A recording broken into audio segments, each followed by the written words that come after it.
तो स्वागत है दोस्तों आपका एक और कमाल की वीडियो में। आज एक ऐसी हॉरर मूवी देखेंगे जिसकी स्टोरी और क्लाइमैक्स आपको अंदर से हिला के रख देगी। और ये मूवी कमज़ोर दिल वालों के लिए नहीं है, तो इसलिए अकेले में बिल्कुल भी मत देखना।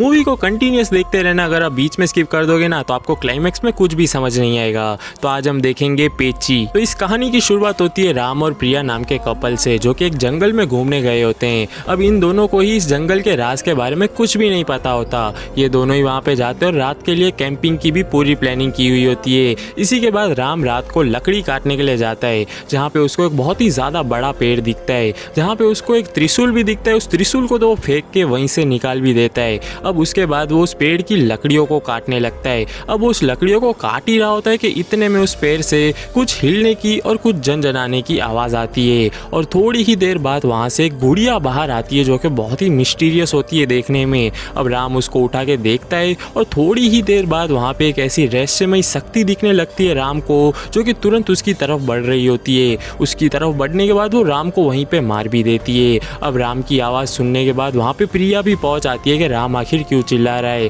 अब जैसे ही प्रिया वहाँ पे पहुँचती है ना, तो वही रहस्यमयी शक्ति प्रिया को भी दिखने लगती है और वो प्रिया को भी मार देती है। और ऐसे ही उनकी रात को आई हुई कैंपिंग एक बहुत ही बुरा सपना बन के रह जाती है और दोनों की वहीं पे मौत भी हो जाती है। इसके बाद मूवी में सीन शिफ्ट करके हमको 5 दोस्तों को दिखाया जाता है, जिनका नाम होता है चरण, मीना, चेरी, सैतू और सालू। ये पांचों ही अच्छे दोस्त होते हैं और ये पांचों ने ही प्लान किया होता है कि ये पांचों भी इसी जंगल में प्लान करके कैंपिंग करने जाएंगे। अब जो चरण होता है ना, उसको इस चीज़ से थोड़ा सा डर लगता है कि हम लोग पांचों अकेले हैं, कोई ना कोई जानकार व्यक्ति हमारे साथ भी होना चाहिए। इसीलिए वो एक टूरिस्ट जिसका नाम मारी होता है, चरण उसको भी कहता है कि तुम भी हमारे साथ में आ जाना, क्योंकि हमको जंगल के बारे में ज़्यादा कुछ नॉलेज नहीं है, तुम भी हमें ज्वाइन कर लेना। तो दूसरे दिन ऐसे ही वो लोग प्लान करते हैं वहाँ पे जाने का। इसी के साथ मारी का घर भी रास्ते में ही होता है, तो वहाँ से वो लोग मारी को भी उठा लेते हैं। लेकिन जैसे ही गाड़ी आगे बढ़ती है ना, तभी गाड़ी के सामने मारी की बेटी आ जाती है। वो वहाँ पे हाथ में एक लॉकेट पकड़ी हुई होती है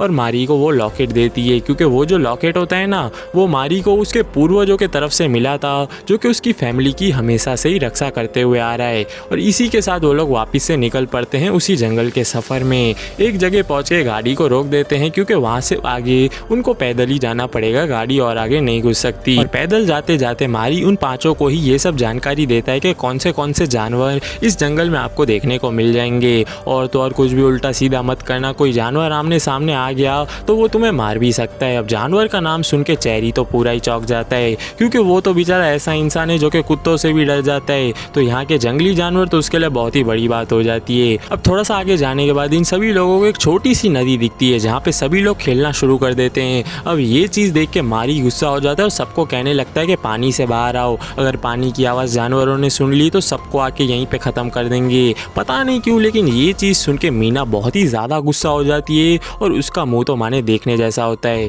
वो मारी को कहने लगती है कि तुम सिर्फ एक टूरिस्ट गाइड हो और अपनी औकात में रहो, हमको अपनी सेफ्टी खुद ही करना आता है। पता नहीं मीना ऐसा क्यों करती है और वापिस से वो लोग आगे बढ़ना शुरू कर देते हैं। अब थोड़ा सा आगे आ जाने के बाद वो सभी लोग थक जाते हैं, तो एक जगह पे बैठ जाते हैं आराम करने के लिए। वहीं पे जो चेरी है ना, वो अपनी सिगरेट निकाल के वहाँ पे पीने लगता है। ये चीज़ देख के सालू को बहुत ही ज़्यादा गुस्सा आता है, तो एक पत्थर उसके ऊपर मारती है, जो कि सीधा ही जाके झाड़ियों में गिरता और वहाँ से टन करके आवाज़ आती है, मानो कि कोई घंटी बजी हो। और अब वो घंटी की आवाज़ सुनने के बाद सेतु और सालू दोनों ही वो घंटी को देखने जाते हैं। तो वो जैसे ही झाड़ियों को हटाते हैं ना, तो वहाँ पे बहुत सारी घंटियाँ लगी हुई होती है और साथ में वहाँ पे एक बोर्ड भी होता है कि अंदर जाना सख्त मना है। लेकिन सेतु तो अपने आप को 30 मार खान समझता है और कहता है कि अब तो मैं यहीं से जाऊँगा, आगे का रास्ता मैं यहीं से तय करूँगा। और वो जैसे ही वो घंटियों को हटाने लगता है ना, तो वो बोर्ड और वो घंटियाँ वगैरह नीचे गिर जाती है और वो रास्ता खुलने की वजह से वहाँ से बहुत ही तेज़ आवाज़ आने लगती है। इसके बाद मारी उनको कहने लगता है कि तुम्हें यहाँ पे अंदर नहीं जाना चाहिए, तुम्हें इसके राज के बारे में नहीं पता। वापिस से मीना वहाँ पे आ जाती है और वो मारी को कहने लगती है कि तुम भूत वगैरह की कहानी मत सुनाना, हम अपनी सेफ्टी खुद कर सकते हैं, तुम सिर्फ एक टूरिस्ट गाइड बन के ही रहो। लेकिन चरण सबको कहता है कि देखो, अगर मारी हमको कह रहा है तो हमारे अच्छे के लिए कह रहा होगा, हमें यहाँ से चले जाना चाहिए, दूसरे रास्ते से जाते हैं। अब रात बहुत ज़्यादा हो जाने की वजह से वो सभी लोग अपने कैंप लगा लेते हैं और वहाँ पे सोने की भी तैयारी कर ही रहे होते हैं। लेकिन थोड़ा सा उजाला होता है, इसीलिए सभी दोस्त मिलके चेरी को कहते हैं कि तू जो कैमरा लाया है ना, उससे हम सबकी तस्वीर निकाल। लेकिन जब तक चेरी अपना कैमरा तैयार करता, वो सभी लोग एक पेड़ के पीछे जाके छुप जाते हैं ताकि चेरी डर जाए। अब चेरी को भी पता तो चल गया था कि वो लोग उसे डराना चाहते हैं। सभी लोग पेड़ के पीछे होते और एक पेड़ से बहुत ही अजीब आवाज़ आ रही होती है। तो चेरी भी उस पेड़ के पीछे देखने जाता है, लेकिन वो जैसे ही जाता है ना, उसके पीछे से एक बहुत ही डरावनी सी बूढ़ी औरत दिखती है उसको अपने कैमरा में, और वो बहुत ही ज़्यादा डर जाता है और उसकी तो मानो पैंटी गीली हो गई और वहाँ से भागने लग जाता है। ये चीज़ देख के उसके दोस्त बहुत ही ज़्यादा हंसते हैं और सेतु और शालू दोनों ही काफ़ी मजाक उड़ा रहे होते हैं चेरी का। वो कह रहे होते हैं कि तुमने लगता है सिगरेट कुछ ज़्यादा ही पी ली, तुम्हें सिगरेट का नशा हो गया है। चेरी उन दोनों को कहता है कि अपने आप को बहुत बड़ा तीसमार खान समझते हो ना, तो मैं तुम्हें एक स्कार्फ देता हूँ पीले रंग का। वो घर तो तुम्हें ज़्यादा ही होगा ना जो हम आ रहे थे, और तब वहाँ पे घंटी और बोर्ड वाला घर था। इतनी ही हिम्मत है तो ये स्कार्फ जाके उस घर में जाके बांध के आओ। अब एक चैलेंज मिल गया सेतु और शालू को, तो दोनों पीछे कहाँ हटने वाले थे, तो वो दोनों ही चैलेंज को एक्सेप्ट कर लेते हैं और वो चेरी को कहते हैं कि ठीक है हम ये स्कार्फ उस घर में बांध के आएंगे, लेकिन उसके बाद तुम ये जंगल से जो डरने की बात है ना, ये नहीं करोगे वापिस से। और वो दोनों चैलेंज को एक्सेप्ट भी कर लेते हैं। इसके बाद सेतु और शालू वो पुराने घर की ओर पहुंच जाते हैं और उनको देख के वो दोनों ही जने बहुत ही चौंक जाते हैं कि इतने पुराने घर आज भी हैं। और इसके बाद वो सीधा ही उसके अंदर घुस जाते हैं, जहाँ पे कुछ पुरानी चीज़ें पड़ी हुई होती है जिसको वो लोग एक्सप्लोर करने की कोशिश करते हैं और काफ़ी फोटोज़ भी खींचते हैं। जहाँ पे उनको वही पुरानी गुड़िया भी दिखती है जो कि हमें मूवी की स्टार्टिंग में दिखाई गई थी, वही गुड़िया जिसने राम और प्रिया को भी मार दिया। अब उसके साथ जो शालू है ना, वो तो सेल्फीज लेने लगती है, उसको शायद पता नहीं कि ये बहुत ही डरावनी गुड़िया है। लेकिन कुछ ही देर के बाद वो एक बूढ़ी औरत जो चेरी को दिखी थी ना, वही उसके पीछे आके खड़ी हो जाती है और ये चीज़ देख के शालू बहुत ही ज़्यादा डर जाती है और वो सेतु को कहने लगती है कि चेरी सही कह रहा था, यहाँ पे कोई ना कोई बूढ़ी औरत तो है और हमें यहाँ से भागना चाहिए। और वो दोनों ही चीखने लगते हैं और वहाँ से तुरंत ही भाग जाते हैं। और अब दूसरी तरफ जो चरण होता है ना, वो जैसे ही सेतु और शालू की चीख सुनता है तो उस घर की तरफ मारी को लेके चला जाता है और वो चेरी को कहता है कि तुम यहीं पे रहो, मीना का ख्याल रखना। और जैसे ही वो दोनों आगे जा रहे होते हैं ना जंगल में, तभी उनको शालू एक जगह पे पड़ी हुई मिलती है जिसका पूरा ही मुंह पे खून लगा हुआ होता है और वो बहुत ही बेहोश पड़ी हुई होती है। तभी थोड़ी देर बाद वो उठ जाती है और हंसने भी लगती है और कहती है कि हम लोग तो प्रैंक कर रहे थे। और उसको पीछे पेड़ से वहीं पे सेतु भी दिख जाता है। अब ये चीज़ जैसे ही चरण देखता है ना, वो बहुत ही गुस्सा होता है और कहता है कि तुम्हें ऐसा मजाक नहीं करना चाहिए था, मैं दूसरी बार कभी भी तुम्हारे साथ ऐसे नहीं आऊँगा। अब सेतु और शालू के मिलने के बाद जैसे ही चरण और मारी वहाँ पे पहुँचते हैं ना अपने कैंप्स पे, तो उनको क्या झटका लगता है कि मीना उनको कहती है कि तुम दोनों जैसे ही यहाँ से गए ना, सेतु और शालू तुरंत ही भागते हुए यहाँ पे पहुँच आए। तो अब चरण सोचने लगता है कि जो रास्ते में हमको मिले जहाँ पे शालू बेहोश पड़ी हुई थी, तो वो दोनों कौन थे। तो कुछ देर बाद जैसे ही उन दोनों को देखता है कैंप के पास, तो वहाँ पे कोई भी नहीं होता। इसका मतलब वो दोनों ही जने भूत का साया था जो कि उनको छलावे में फंसाने की कोशिश कर रही थी। इसके बाद चरण समझ जाता है कि ये जंगल में कुछ ना कुछ बुरी चीज़ है जो कि हमारे पीछे पड़ चुकी है और हमको बहुत ही जल्द यहाँ से निकलना होगा।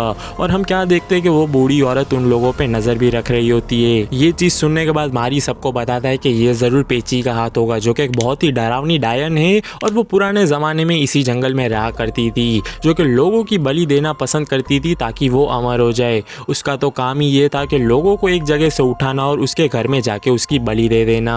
अब ये चीज़ जब गांव वालों को पता चलती है पुराने ज़माने में, तब वो लोग पेची को रोकने की बहुत कोशिश करते हैं, लेकिन पेची अपने काले जादू से उन लोगों को भी मार देती थी। अब जब ये चीज़ के बारे में वो एक अच्छे से पंडित के पास जाके पूछते हैं, तो पंडित जी उनको कहते हैं कि पेची एक ऐसी डरावनी आत्मा है जो कि सबको मारना चाहती है ताकि वो खुद अमर हो जाए। उसको रोकना है तो उसकी आंखों में मत देखो, उसके पीछे से हमला करो और उसको पीछे से ही खत्म करना होगा। इसीलिए गांव वाले पंडित जी के साथ एक रात को हवन करवाते हैं और सभी गांव वाले एक जगह इकट्ठा होकर उसको मारने के लिए निकल पड़ते हैं। उसके घर पे जाने के बाद उसके सभी चेलों को मारते हैं पहले तो, फिर पेची को पीछे से हमला करके उसको भी मार देते हैं। अब जो पेची की आत्मा होती है ना, वो पंडित जी एक छोटी सी कठपुतली में डाल देते हैं और इसको बड़े से पेड़ में जाके कीलों की मदद से वहीं पे ठोक देते हैं। पंडित जी सबको कहते हैं कि ये आत्मा को मैं यहाँ पे ठोक रहा हूँ, अगर ये आत्मा को किसी ने भी निकाल लिया और आने वाले समय में अगर यहाँ से मुक्त हो गई तो ये किसी को भी नहीं छोड़ेगी और ये वापस से अपनी बलि लेने का काम शुरू कर देगी।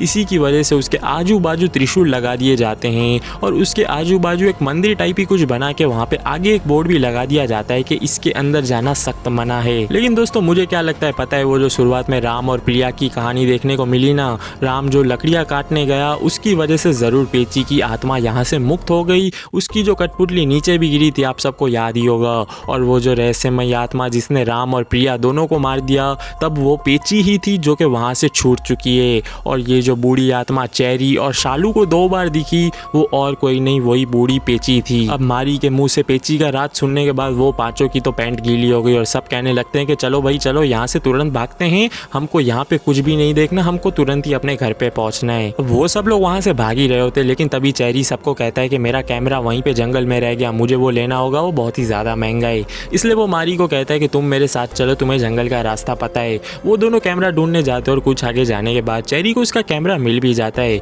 लेकिन वो जैसे ही मुड़ के देखता है ना तो उसको दो मारी दिखने लगते हैं और वो पूरा ही कंफ्यूज हो जाता है कि कौन सा असली है और कौन सा छलावा। लेकिन कमाल की बात यह है कि वो छलावे वाले मारी के साथ चला जाता है उसको असली मारी समझने के बाद, और जैसे ही वो उसके पीछे जाता है ना उसको कुछ देर चलने के बाद ये पता चल जाता है कि ये नकली मारी है, और इधर उधर भागने के चक्कर में वो सीधा ही पहुंच जाता है पेची के घर में और उसको पेची भी दिखने लगती है और पेची तुरंत ही दरवाज़ा बंद करती है और बेचारे को बहुत ही बुरी तरीके से वहीं पे ख़त्म भी कर देती है। अब दूसरी तरफ दिखाया जाता है कि चेरी के बिना जैसे ही मारी उन सब के पास जाता है ना तो वो तो मारी पे ही शक करने लगते हैं कि तुम झूठ बोल रहे हो, तुमने ही चेरी को मार दिया। सब लोग उस पर गुस्सा करने लगते हैं, लेकिन कुछ ही सेकंड्स में जब सालू दूर खड़ी होती है ना पेची उसको कुछ ही सेकंड्स में मार देती है और उसको ख़त्म कर देती है। तभी सब लोगों को मारी पे पूरा ही यकीन हो जाता है कि मारी सच कह रहा था पेची के बारे में, और यहाँ पे किसी काले शाया का हाथ तो ज़रूर है जो कि हमारे पीछे पड़ा हुआ है। और ये चीज़ देखने के बाद वो 3 जने जो जिंदा बचे हैं ना अब तक, वो तीनों ही डर जाते हैं और वो मारी को कहते हैं कि चलो हमें जल्दी से यहाँ से भगाओ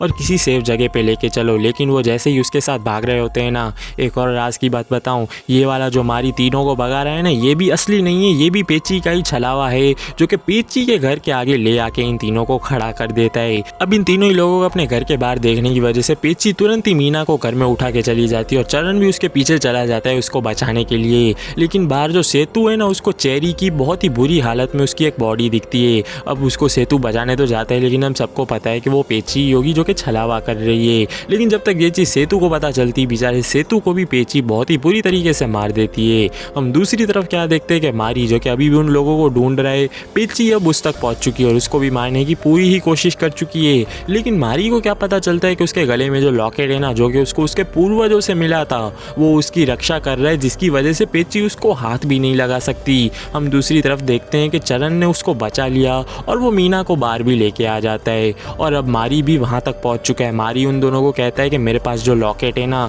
जो कि मेरे पूर्वजों की तरफ से मिला है जिन्होंने पेची को ख़त्म किया था, जिसकी वजह से मेरा कुछ भी नहीं बिगाड़ सकती, तुम दोनों मेरे साथ चलो, जल्दी से हम लोग यहाँ से भागते हैं और इस रेस्ट्रिक्टेड एरिया से बाहर निकल जाते हैं। जंगल से निकलने के बाद पेची हमारा कुछ भी नहीं कर सकती, जब तक यहाँ पे रहेंगे तब तक हमारे ऊपर बहुत ही ज़्यादा खतरा मंडराता रहेगा। और इसी तरह वो तीनों वहाँ से भागने लगते हैं, लेकिन वो जैसे ही वहाँ से भागने की कोशिश कर रहे होते हैं ना एरिया में थोड़ा सा बाहर निकलने से पहले ही मीना का पैर फिसलता और वहाँ पे गिर जाती है। ये देख के पेची उसको तुरंत ही उठा के लेके जाती है। मारी के मना कहने का भी चरण उसके पीछे चला जाता है वापस से जंगल में। लेकिन वो जैसे ही जंगल में आता है ना उसको क्या पता चलता है कि जो मारी का लॉकेट था ना उसके जैकेट में ही अटक गया था, शायद मारी नहीं उसके ऊपर डाल दिया ताकि बेचारा चरण बच जाए। लेकिन वो जैसे ही ये चीज़ को पता करने के बाद मारी को देखने जाता है तो बेचारा मारी मर चुका था।